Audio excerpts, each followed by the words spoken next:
এই তুই আমার সাকিব খানকে নিয়ে কথা বলবি না। সাকিব খান শুধু আমার না, সাকিব খান শুধু আমার। সাকিব খানকে না পেলে আমি দুনিয়া তাণ্ডব তুলে দেব, আমি দুনিয়ায় আগুন জ্বালিয়ে দেব, আমি দুনিয়া বরবাদ করে দেব। ওরা তো আমার, ওকে নিয়ে আমি স্বপ্ন দেখি, আমি বাস্তবেই তাকে ফিল করি। কে দিল পিরিতের বেড়া লিচি উড়ো বাগা, ফিরিতে এবার আমার নানা দিয়েছে। হ্যাঁ আমাদের ভাষায় কিন্তু লেচু গাছ আছে। কে দিল পিরিতের বেড়া লিচুর বাগানে, কমলার বাগানে সইগো কমলার বাগানে। দেখার পর তো বেশ পড়ে যাবো। সাকিব খানকে দেখে দুজনের সম্পর্কে কি হন? আমরা দুই বোন। দুই বোনই কি শাকিব খানের ক্রাশ? হ্যাঁ হ্যাঁ, খুব ভালো লাগে তাকে। কে বেশি পছন্দ করে শাকিব খানকে? আমি এই তুই আমার সাকিব খানকে নিয়ে কথা বলবি না। সাকিব খান শুধু আমার না, সাকিব খান শুধু আমার। সাকিব খানকে না পেলে আমি দুনিয়া তাণ্ডব তুলে দেব, আমি দুনিয়ায় আগুন জ্বালিয়ে দেব, আমি দুনিয়া বরবাদ করে দেব। আমি আসলে গান গাইতে পারি না, আমার গলা একদমই ভালো না, তো ওই দিক থেকে আমি গান শোনাতে পারবো না। আমি নাচের স্টেপ দেখাতে পারবো যে কে দিল পিরিতের বেড়া লিচি উড়ো বাগা। ফিরিতে এবার আমার নানা দিয়েছে। হ্যাঁ আমাদের ভাষায় কিন্তু লেচু গাছ আছে। কেউ কি আপনাদের পিড়িতের লিচুর বাগানে কেউ বেড়া দিয়েছে?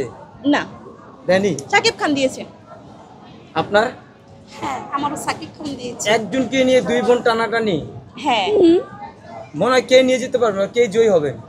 আমি পারবো আমি একদম চুলছে না, আমি পারবো।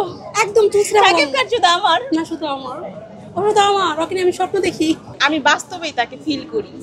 বাস্তবে দেখার সুযোগ হয়নি কখনো। আমি যখনই সাকিব খানের মুভি আসে তখনই আমি হলে আসি, বাট কখনো ওইভাবে দেখার সুযোগ হয়নি। আজকে আমি তাকে দেখা হলে আমি নিজে কি করব আমি বুঝতে পারি না, মানে এতটা এক্সাইটমেন্ট কাজ করবে তখন ওই মুহূর্তে আমি কি ওইখানে দাঁড়ায় থাকবো নাকি আমি শুয়ে পড়বো অজ্ঞান হয়ে, আমি সেটাই বুঝতে পারি না। লিচু অবশ্যই খাবো, আমি ফার্স্টে যাবো, আমি একদম আসলে ভালোবাসার ভাগটা কখনো দেওয়া যায় না, এটা হচ্ছে সবার ক্ষেত্রেই। এটা তুমি বুঝতে যে পারছো। আমরা দুইজনেই ভালোবাসি, ঠিক আছে, আমরা দুই বোন অনেক ভালোবাসি, বাট সাকিব খানকে আবার একটু বেশি ভালোবাসি, যেটার ভাগ আমি কাউকে দিব না। দিতে পারি না।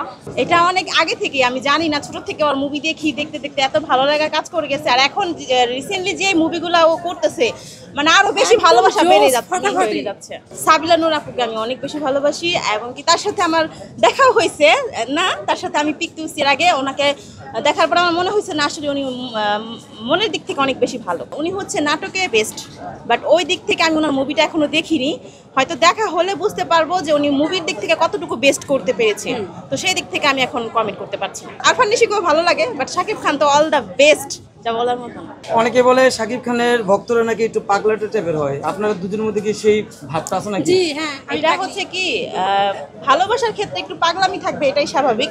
সেটা ওই পাগল না যে একদম পাগল হয়ে রাস্তাঘাটে ঘুরে বেড়াবো বা মানুষ দেখলেই বলবে এটা পাগল, ওটা ভালোবাসার পাগল, ওটা তো অবশ্যই আছে। আমি ওর বাসায় যাব না, আমি তাকে আমার কাছে নিয়ে আসবো।